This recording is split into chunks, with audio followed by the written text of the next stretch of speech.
Bonjour, ici Chrysalie et aujourd'hui je vais partager avec vous 5 faits qu'on ne vous dit jamais sur l'Afrique dans mon nouveau concept Vérité cachée, donc Vérité cachée épisode 1.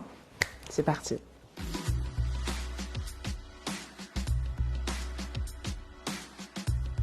Alors pour commencer, le nom même de l'Afrique. Saviez-vous que le nom originel de l'Afrique est en réalité Alkebulan, qui signifie mère de l'humanité ou encore jardin d'Éden. C'est ainsi que les Maures, les Nubiens ou encore les Numidiens et même le peuple de Carthage appelaient l'Afrique. Cependant, à la chute de l'empire de Carthage en moins 149 avant Jésus-Christ, les Romains décidèrent de renommer Alkebulan l'Afrique. Et l'une des théories les plus crédibles est que cela provenait du nom de Leo Africanus, un explorateur européen.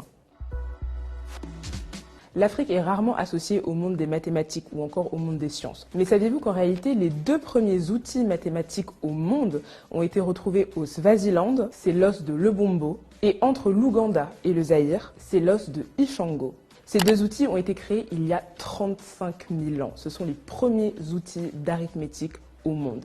Et ils ont donc été trouvés et créés en Afrique.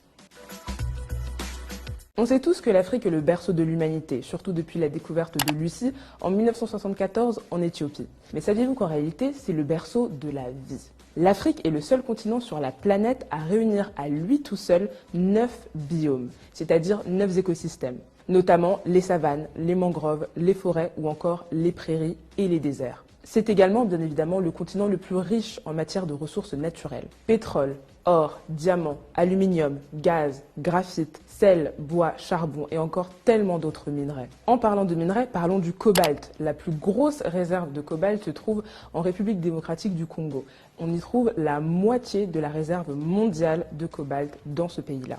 Et savez-vous à quoi sert le cobalt ? À ceci, le cobalt est l'un des ingrédients majeurs des batteries rechargeables de nos téléphones portables. Donc sans cobalt, pas de téléphone. Merci l'Afrique et merci le Congo. On nous parle souvent de l'Afrique à partir de la colonisation, après la colonisation.